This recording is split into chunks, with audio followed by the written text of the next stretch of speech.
నర్సరావుపేట శివారు ప్రాంత కాలనీవాసుల అవస్థలపై Rocky news ప్రత్యేక కథనం. అసలు మేము గ్రామ పంచాయతీలో ఉన్నామా లేక మున్సిపాలిటీలో ఉన్నామా అనే సందిగ్ధంలో కాలనీవాసులు ప్రశ్నిస్తున్నారు.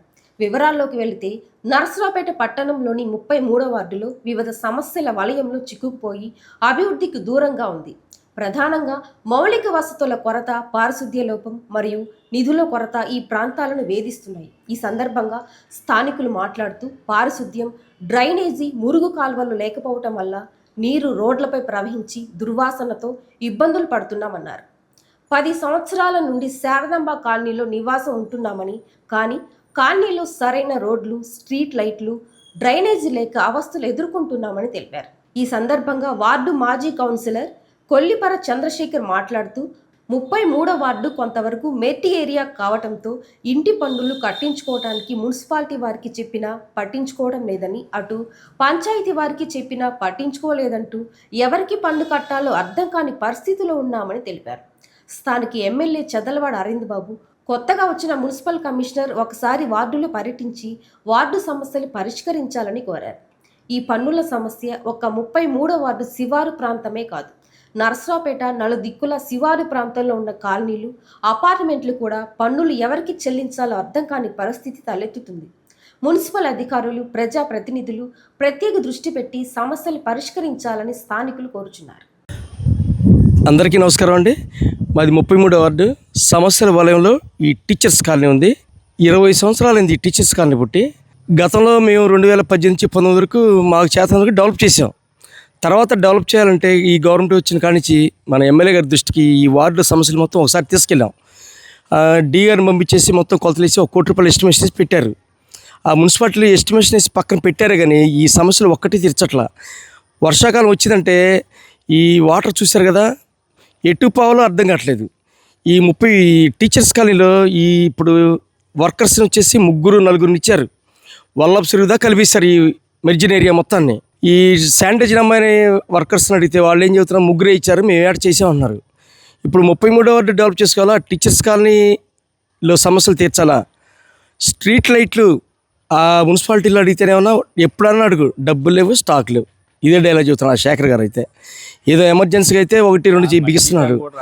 అదొకటి సైడ్ కాలువలు తీయడానికి అసలు ఈ టీచర్స్ కాలువలు లేవు. ముందు అన్నిటికంటే ముఖ్యమైనది టీచర్స్ కాలంలో సైడ్ కాలువలు డ్రైన్స్ లేవండి. డ్రైన్స్ కాలంలో ఒకటి కట్టాలి. ముందు ఈ సీసీ రోడ్డు చూశారు కదా, వర్షాకాలం ఇప్పుడే ఎండాకాలం ఇలా ఉంది, వర్షాకాలం వస్తే ఇంట్లోంచి బయటికి రాలేకపోతున్నారు పాపం ఎంతోమంది. కాలనీలో ఇల్లు కట్టకముందు మేము అడగల, ఇక్కడ ఎంతోమంది బిల్డింగ్లు కట్టించుకొని ఈ టీచర్స్ కాలనీ నర్సరావుపేటలో బాగా డెవలప్ అయింది. కానీ ఇక్కడ ఒక్కటి వసతి లేదు. ఈ హౌస్ ట్యాక్స్లు ఉన్నాయి. ఎవరైనా వచ్చి హౌస్ ట్యాక్స్ ఏమని చెప్తే మున్సిపాలిటీ వాళ్ళని వస్తామన్నారు, ఒక్కళ్ళు రావట్లేదు. హౌస్ ట్యాక్స్లు వేస్తే ఆ డబ్బులు వస్తే మున్సిపాలిటీకి ఆదా వచ్చేది కదా, ఆ డబ్బులు పెట్టి కాలువలు కట్టచ్చు, డ్రైనేజీ కట్టచ్చు, ఇవన్నీ కట్టచ్చు కదా. రమ్మంటే వాళ్ళు ఎవరు రారు. ఈ సమస్యలు మొత్తం మన ఎమ్మెల్యే గారు, కమిషనర్ గారు, కొత్తగా వచ్చిన కమిషనర్ గారికి మేము ఆల్రెడీ ఫస్ట్ వెళ్ళి చెప్పాం. ఎన్నిసార్లు చెప్పినా కానీ ఆ కమిషనర్ మనం చెప్పి, ఆ పాత కమిషనర్ చెప్పి వదిలేసాం. డబ్బులు లేవన్నారు. ఎక్కడెక్కడో వర్క్లు చేస్తున్నారు. 33వ వార్డులో ఈ సమస్యల వల్ల చూశారు కదా, ఇక్కడ ఒక్క రోడ్డు కానీ కాలువ కానీ ఇంత మటుకు వేయలేదు. ఎక్కడో మెయిన్ చిన్న చేసాం కాదు, ఇట్లా సమస్యలు చూశారు కదా, ఇటువంటి సమస్యలు సాల్వ్ చేయాలి.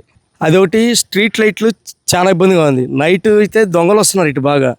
ఇక్కడ నీళ్లు పక్క స్థలాల్లో వెళ్తుంటే ఇలా రోజు తగాదాలకు మేము సాల్వ్ చేయలేక చచ్చిపోతున్నాం. ఇక్కడ సమస్యలు కుక్కలైతే పిల్లల మీద ఎంతోమందిని గడిచింది. ఇక్కడ గవర్నమెంట్ హాస్పిటల్ దగ్గరలో ఉంది కాబట్టి సరిపోయింది, లేకపోతే అక్కడికి వెళ్ళాల్సి వచ్చేది.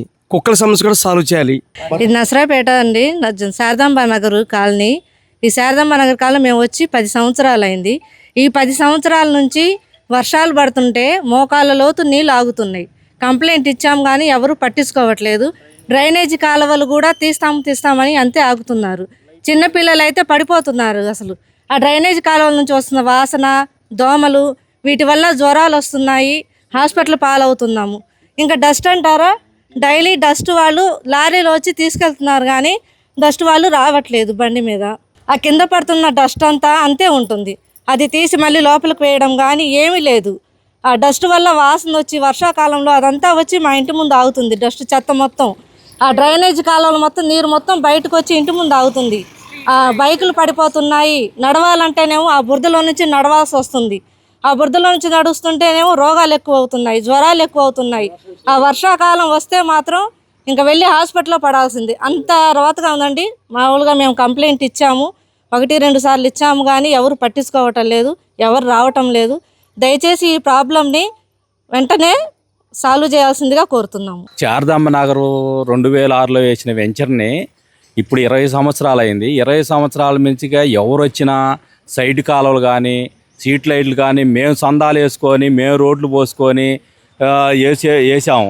కొన్నాళ్ళు వేసిన తర్వాత ఆ స్ట్రీట్ రోడ్ చేసినాక నీళ్లు వాటర్ నుంచి వచ్చిన పొల్యూషను, రోజు గొడవలు, ఇదే సమస్య ఈ శారదాంబ నగర్లో పొద్దున్న లేచిన కాడి నుంచి. ఈ సమస్య తీర్చడానికి కూడా ఎవరో పట్టించుకోవట్లేదు.